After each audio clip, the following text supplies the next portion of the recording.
Golden sunlight poured through the stained glass windows of St. Augustine's chapel, painting Elena rivers in shades of rose and amber. Her hands trembled slightly as she clutched her bouquet of white peonies, the scent sweet but dizzying. Across the aisle stood Daniel Cole, confident, handsome, everything she once thought love should look like. His smile was practiced perfection, yet something behind his eyes flickered, brief, unreadable, cold. The guests leaned forward as the vows began. Elena's voice wavered when she said, "I do," and Daniel's firm reply cut through the still air like steel wrapped in silk. Applause followed, loud and bright, as if the world itself celebrated their union. But beneath the joy, Elena's chest ached with a strange tightness she couldn't name. During the reception, laughter echoed through the golden courtyard. Daniel charmed everyone, her parents, the bridesmaids, even the shy photographer. Yet when Elena's laughter faltered for a moment too long, his hand on her back tightened, a silent reminder to smile. The music swelled. The camera flashed. Champagne shimmered in crystal glasses. Later, as they drove away in the decorated car, Eleanor looked back at the church lights fading into dusk. Daniel's hand rested possessively over hers. "Everything's perfect now," he murmured. She nodded, though her reflection in the window looked uncertain. A bride stepping into forever, unaware of the shadows waiting in the home that would soon be hers.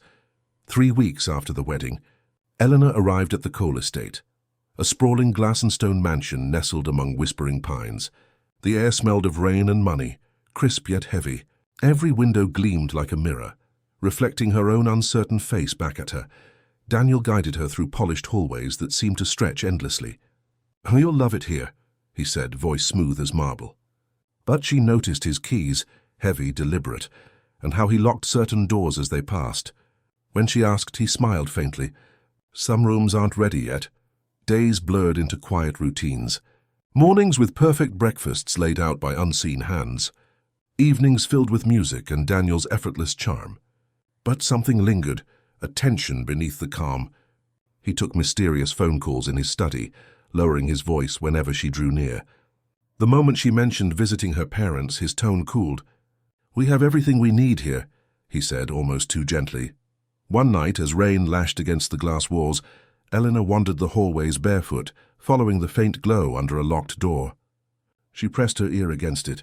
A whisper, a metallic click, then silence. When she turned, Daniel was standing behind her, his smile calm but eyes sharp enough to cut through her breath. "I told you," he murmured, brushing her hair back. "Some rooms are private." She nodded, heart hammering, realizing this house of glass reflected beauty, but also surveillance. The house had begun to breathe at night. Elena would lie awake, listening to the low hum of pipes and faint clicks echoing through the hallways. But beneath the ordinary sounds, she sometimes caught voices, muffled, sharp, threaded with anger. One night, she crept down the staircase, stopping outside Daniel's study. His voice was clipped, urgent. "I told you, it's under control," he hissed into the phone. "Once the inheritance clears, the signatures won't matter." A pause. Then more quietly, "She trusts me completely." The silence that followed was louder than thunder. Elena's breath trembled in her throat. When she stepped back, a floorboard creaked, and the door swung open. Daniel stood there, phone in hand, his smile forming too quickly. "Can't sleep?" he asked softly. His fingers brushed her arm, possessive, tender. "You're imagining things again. This house makes noises. That's all." Later that week, she visited the nearby general store, her first trip alone. The elderly woman at the counter studied her ring and whispered, "You're Mrs. Cole now, aren't you?" Then, almost absently, "Poor thing. His last fiancée vanished before the wedding. Some say she left. Some say—" Her voice faded under the weight of unfinished words. When Elena returned home, Daniel was waiting at the gate, smile strained, eyes cold. "You went out without telling me," he said quietly. That night the walls whispered again, this time her own name. Elena waited until Daniel left for the city. The house felt heavier in his absence, as if the walls themselves warned her to stay away. But curiosity had taken root, and it was stronger than fear. She crept down the second-floor hallway to the only door always kept locked. The brass handle was cold beneath her hand. After several tries with spare keys, one finally clicked. The door opened with a sigh, and dust spiraled into the light, Inside, the air was stale. The room was filled with old boxes, ledgers, and framed photographs lining the walls. One picture stopped her heart. A woman in a wedding dress, her smile hauntingly familiar. Same eyes, same posture. Only the name scrawled on the back differed. Lydia Hart, fiancée of Daniel Cole. On the desk lay torn papers, parts of contracts, wills and letters, signed in Daniel's handwriting. She gathered a few pieces before a floorboard creaked behind her. "Elena," Daniel's voice came from the doorway, low and steady. He stood there, perfectly composed, hands in pockets. "That room is private." Her pulse raced. "Who was Lydia?" she whispered. He smiled, small, chilling. "You're letting the house play tricks on you again. I told you not to feed your imagination." He locked the door behind them as they left. The key vanished into his pocket. That night, Elena dreamt of the woman in the photograph, standing at the window, mouthing words she couldn't hear. Maya arrived unannounced one grey afternoon, her laughter echoing through the vast halls like sunlight, forcing its way into shadow. Elena clung to her, relief breaking through the numbness that had settled over the past weeks. At dinner, Daniel was gracious at first, pouring wine, making conversation, but his eyes never softened. He corrected Elena's stories with subtle jabs, smiling too broadly when Maya laughed.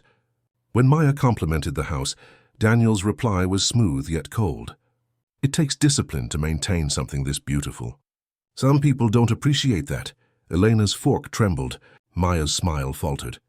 Beneath the polished table, Daniel's hand rested on Elena's knee, not with affection but warning. After dinner, as they said goodbye, Maya whispered, "Call me if you need anything." "Promise?" Her eyes searched Elena's, recognizing what Elena could no longer deny. When the door closed, the silence was suffocating. Daniel stood by the window, his reflection fractured by the glass. "You told her things, didn't you?" Elena's voice shook. "She's my friend, Daniel. She just cares." He stepped closer, his tone quiet but cutting. "You don't bring outsiders into our marriage." "That's betrayal." Tears blurred her vision. He brushed her cheek with unsettling gentleness. "You made vows, Elena, remember them." That night, she heard the soft click of another lock turning, this time outside her bedroom door. Elena waited until Daniel left for one of his business trips, his farewell kiss lingering just long enough to chill her spine. The moment his car disappeared down the gravel drive, she slipped into his office, a room that always smelled of leather and control. The drawers resisted her trembling hands, but one finally gave way. Inside, beneath old invoices, lay a folder marked "Confidential." Her pulse quickened. The documents were meticulous, transfers between hidden accounts, signatures she recognized as forged, and a stack of life insurance policies, all with one unsettling commonality. Each bore the name of someone close to Daniel, including his late business partner, Thomas Grady. The final page froze her blood. A new policy, barely 2 weeks old, naming Elena Cole as the insured, Daniel as the sole beneficiary. Her breath caught, the sound harsh in the silence. Papers slipped from her grasp, scattering like fallen leaves. She scrambled to gather them, her mind spiraling. Had every word, every promise been calculated? The phone rang suddenly, shattering her trance. Daniel's voice, warm, practiced, flowed through the line. "You sound out of breath, love. Everything all right at home?" Her hand tightened on the receiver. "Fine, just cleaning," he chuckled softly. "Good. Keep it tidy for me." The line went dead, leaving a faint click that sounded more like a warning. Elena stared at the policy again, her reflection rippling in the glossy ink. Elena barely slept. Every creak of the house felt like breath against her ear, every shadow like Daniel's presence watching. By dawn, she had made her decision. She would leave before nightfall. Moving silently through the house, she gathered essentials: a small envelope of cash hidden in a vase, a few pieces of jewelry Daniel hadn't noticed missing, and the documents she had copied from his office. Her fingers shook as she stuffed them into a worn leather bag. She called Maya in hushed tones. "If I don't call you by tomorrow morning," she whispered, "go to the police." Maya's voice cracked. "Eleanor, what's going on?" "I can't explain now. Just promise me." The line went quiet, then, "I promise." By noon, Elena had booked a train under the name Claire Reeves. Her heart pounded as she stared at the ticket confirmation on her phone. Freedom was only hours away. Then Daniel appeared in the doorway, smiling as though nothing in the world could be wrong. "You've been quiet lately," he said softly. "Nervous about something?" Elena forced a laugh. "Just tired." "You've been working so much." He nodded, stepping closer until she could smell his cologne, sweet, suffocating. "You should rest," he murmured, brushing a strand of hair from her face. His touch lingered too long. His eyes didn't smile. That evening, as the rain began to fall, Elena zipped her bag and glanced once more at the window, her only exit. The storm rolled in before sunset, swallowing the countryside in darkness. Rain lashed against the windows, thunder shaking the walls as if the house itself sensed what was coming. Elena stood by the door, suitcase clutched in her trembling hand, waiting for a break in the storm that would never come. Then she heard it, the slow, deliberate creak of footsteps behind her. "Going somewhere?" Daniel's voice was calm, almost amused. She turned to find him holding her train ticket between his fingers, soaked from the rain. His smile was a blade. "Claire Reeves," he read softly. "That's clever." Her throat tightened. "I had to get out, Daniel. I know what you've done. Your partner, the insurance policies." He stepped closer, eyes dark and unblinking. "You should have stayed ignorant, Elena. That was your only safety." Lightning flared, revealing the chaos between them. The packed bag, scattered papers, her shaking hands. "I loved you," she cried, voice breaking. "No," he whispered, his expression curdling into rage. "You were convenient, beautiful, naive, and profitable." He lunged. The suitcase crashed to the floor, glass shattered, and the storm outside roared like a living thing. Elena screamed, pushing him back, clawing for the door, but he was stronger, driven by greed and fury. As thunder drowned her cries, one truth echoed through her mind: love had been a lie, and survival was now all that mattered. The thunder cracked like a warning shot as Elena broke free, slamming the lamp into Daniel's shoulder. He roared in pain, staggering back, blood mixing with rain on his shirt. Seizing her moment, she bolted through the shattered doorway, barefoot and drenched, the storm swallowing her screams. The gravel tore at her feet as she ran down the twisting drive, the wind tearing at her dress. Behind her, Daniel's footsteps echoed, a predator's rhythm, steady and merciless. "You can't run from this," he shouted into the darkness. "You're mine until the end." Elena saw headlights ahead, Maya's car cutting through the rain. Relief flooded her chest. She stumbled toward it, waving frantically. Maya jumped out, shouting her name, but before Elena could reach her, her knees gave out. The world spun. Rain, mud, silence. Moments later, Daniel appeared, breathless yet composed, his tone shifting into a mask of concern. "She fell," he said hoarsely, kneeling beside her. I found her too late." His trembling hands hovered, calculated rather than caring. Sirens wailed in the distance, blue lights flashing across the wet road. Police emerged, their radios crackling, their gazes flicking between the wounded woman and the eerily calm husband. Daniel looked up at the flashing lights and whispered just loud enough to be heard. "I tried to save her, but his eyes, cold, steady, and unblinking, told a different story."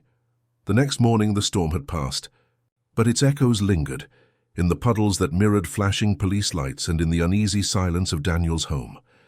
Detectives moved methodically through the wreckage, overturned furniture, blood droplets, and a half-packed suitcase that told a story Daniel refused to admit. He sat at the kitchen table, face pale but composed, answering questions with rehearsed sorrow. "She panicked," he murmured. "She was unstable. I tried to help her." His tone was gentle, calculated, just enough tremor to sound human. But the lead detective, Sergeant Whitmore, wasn't convinced. His eyes drifted toward the locked office door. "Mind if we take a look in there?" Within hours, evidence began surfacing. Torn financial documents, emails referencing life insurance payouts, and an unsigned will naming Daniel as the sole beneficiary. Then came the surveillance footage, grainy yet damning, showing Daniel following Elena down the driveway minutes before she collapsed. Maya's voice cracked during questioning. He told her she couldn't live without him, that no one would believe her if she tried to leave. Her trembling hands clutched a photo of Elena, the laughter in it now unbearable to remember. When confronted with the footage, Daniel's mask slipped for the first time, his jaw clenched, eyes narrowing into something darker. "You think you know the truth," he hissed. But you don't know what she did. Outside, the rain began again, softer this time, as if the sky itself was testifying. The courthouse buzzed with quiet tension, the air thick with whispers and the clicking of cameras. Daniel Cole sat at the defense table, perfectly still, wearing the same calm mask that once deceived everyone, including the woman whose name now echoed through every headline. His suit was immaculate, his expression unreadable, as though the proceedings were an inconvenience rather than judgment. The prosecution painted him as a predator cloaked in sophistication, a man who sought love only where profit waited. They presented bank records, falsified insurance policies, and a string of former partners who described the same pattern: charm, control, and financial ruin. Each revelation chipped away at Daniel's polished facade. Maya took the stand, her voice trembling yet resolute. "She told me she was scared," she said, eyes glistening. "He made her feel like she was the crazy one, but she wasn't. She just wanted to be free." Her words silenced the room. Daniel's gaze remained fixed ahead, but his knuckles whitened beneath the table. In flashbacks, the audience saw his manipulation unfold, the rehearsed tenderness, the deliberate isolation, the subtle conditioning that turned affection into a weapon. When the jury foreman rose to speak, even the air seemed to hold its breath. "Guilty," he declared, each syllable ringing like a gavel before the actual one fell. Daniel's composure fractured at last, a single tremor in his jaw, a flicker of disbelief. Rain fell softly over the cemetery, a quiet echo of the storm that had ended everything. Maya stood beneath a black umbrella, her gloved fingers brushing the damp marble of Elena's gravestone. The carved words "forever in our hearts" gleamed faintly beneath the grey sky, a cruel irony. Given how forever had been stolen from her friend by the man she loved most, Daniel Cole was now serving a life sentence. The verdict had made headlines, but for Maya, justice felt hollow. She replayed their last dinner together, Eleanor's uneasy smiles, Daniel's too-perfect charm, and wondered how none of them had seen the danger sooner. Love, she thought, was a language that could blind as easily as it could heal. The narration drifted between past and present, revisiting Elena's laughter, her hopeful vows, and the quiet fear that had crept in too late. Maya placed a single white rose at the base of the stone, whispering, "You wanted forever. You just didn't know what it would cost." In her mind, Daniel's final words from the trial echoed. She knew what she was getting into. A shiver ran through her. Even now he believed love was a transaction, not a bond. As Maya turned to leave, the wind caught her scarf, carrying it toward the open field. For a moment she looked back and imagined Elena free, running beneath that same grey sky. Forever, the narration closed, was never about time. It was about the truth we refuse to see until it's too late.